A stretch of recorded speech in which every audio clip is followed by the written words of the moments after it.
All right, so I got called a Disney shill for my Tron Ares review, so I figured let's give the people what they want and just put on my Mickey Mouse shirt because why not? So Peacemaker. Now, I didn't do any content on the first season mainly because it came out 2 years prior to me even thinking about doing movie content on YouTube. But the second season was right on HBO Max after I decided to rewatch Superman. So I said, you know what? Never gave this a watch. I kind of like John Cena. He's an okay enough actor. He's usually pretty funny. So I gave season 1 a watch. And I liked it. Everything except for the ending. So I'm like, okay, I'll keep giving it a shot. So I started watching season 2. Got it all the way to the end. I liked it except for the ending. For some reason, James Gunn's writing just doesn't do a good job in landing with me. Take the critical and fan darling of Guardians of the Galaxy Volume 3. People loved the ending of that film, and they loved that it was a nice little bookend to the trilogy. Call me a contrarian, resident Disney shill. I didn't like it. As it relates back to Peacemaker, I enjoyed pretty much every episode while I was watching it. And it's not until the final episodes of these seasons where I sit and I go, wow, that I'm trying to keep it general here, so in case people haven't seen it yet. It's like that moment makes everything else that I just watched and went through just kind of feel I'm not excited about it. I'm not raving about it. I'm not telling people, I'm not seeking them out in my family and being like, guys, you gotta watch this. This is so good. Mainly because season 2 starts with an orgy scene. So can't really recommend that to mom and dad. But show's okay. I think I enjoyed Peacemaker season 2. I don't feel as if it was as good as the first season, and this is going to be the section of the video where I do go into spoilers. So spoilers, you have been warned. I think everything that James Gunn attempted to do with Earth X was enjoyable, and without a doubt was my favorite parts of this season. A lot of people said that it was shock value for shock value and that there was really nothing of substance. I don't really agree with that. I do think that Peacemaker, having killed his younger brother in season 1 when he was a kid, and then getting the family that he always wanted, the collective trio of him, his brother, and his dad, and I guess we're never allowed to know what happened to his mom. Peacemaker getting that nuclear family that he's always wanted, and fighting crime and being celebrated and being viewed as the hero that he wishes he could be and at some points thought he was. I thought that was really awesome. And I thought that if you want to talk about these characters being more than just superheroes and diving into their psyche and their personal lives, I thought that was really well done. And then it's even more impactful when it gets taken away from him again and he loses his dad again. He almost, I think he's still alive, but he almost loses his brother again. Like, those are some really compelling stories. Other than that, I found this season to be very frustrating.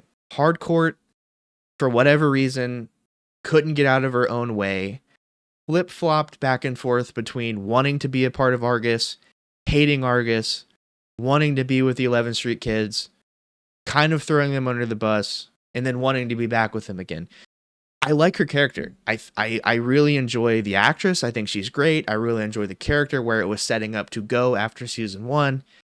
But in season 2, I just kind of was annoyed with her for the most part. We also have Vigilante again. He's obviously the comic relief character, right? He makes the most jokes. He's the one with all the outlandish takes on most things. And there's the running joke of him knowing stuff about animals, which I thought was funny the first time. And then the second and third time and fourth time and fifth time, if you watch the bonus content after each episode, I thought that got a little repetitive. More than that, more than just the comedy aspect, he felt out of place. Like he didn't really have much to do. He's Peacemaker's wannabe best friend, even though Peacemaker doesn't even really like him. He doesn't have a place. There's no meaningful storyline that they give him other than his blood money being the funding for the bureau that they build that ultimately is in shambles because Peacemaker gets taken away. You see what I'm saying? Like there's a lot of things that just don't, you think they're gonna work, you think they're gonna land, you think this is gonna be really enjoyable, and got these things. They're just coming, and they're coming, and then they divert. And you get so close to a good story beat. You get so close to a fun thing that's gonna happen, and just nah. Either you kill it with a joke, or you write your way out of it, and it's frustrating. Like this whole season is effectively a build up so that we can get the portal in the hands of Argus, which ultimately is in the hands of Flag. Flag wants revenge for his kid, so he sets it up and puts Peacemaker in a portal dimension that James Gunn has said is very important and that we're going to see him later, but in the same breath has said that he isn't committing to a season 3. I am 100% on board for being patient and waiting for James Gunn to build out this universe.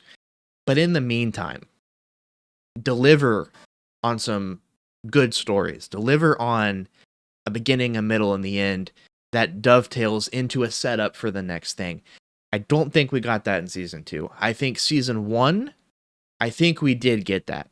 And I think that's the biggest problem I have with this season is there's no identifiable villain. At some points you think it's going to be his brother, especially when you find out that it's a Nazi world.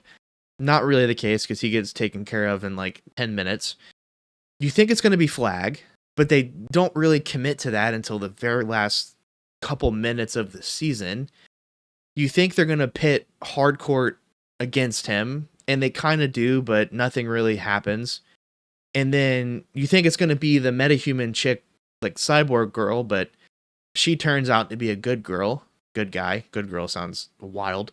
There's just no identifiable villain. There's no main plot point that's really pushing us through other than these portals, and we don't even really know what they're wanting to use them for, so we don't really care about it. It ultimately felt like a massive season of setup with some fun moments, with some interesting ideas, but I don't know if I'm excited to see more on. And that's kind of sad, because I really enjoyed season 1 until the ending. Anyway, I've been talking for 30 minutes straight. I hope this is able to be edited into something coherent, but these are my thoughts and feelings about Peacemaker and the current state of James Gunn's DCEU. And I remain excited and hopeful for the theatrical releases of whatever this Batman movie is going to be, the next Superman movie. Hopefully we get a Justice League movie. Like, I'm excited for it because I love these characters and I want to see stuff done with them. It's not landing right now in the way that I wish it would. And that's frustrating as a DC fan. But anyway, I hope you guys enjoyed this video. Hope you enjoyed the new camera. I'm super excited about that. I hope these videos are going to be really, really quality for you guys. And if you have any thoughts, opinions, you want to tell me how wrong I am, you want to tell me how much of an idiot I am because I missed certain details, by all means, leave it in the comments below. If you have nice things to say too, I do appreciate those as well. And yeah, if you want to see more videos like this one, if I didn't scare you away in this video, then go ahead and drop a subscription. I would greatly appreciate that. I don't know why I call them subscriptions. They're completely free. Nevertheless, I'll see you guys in the next one. Peace.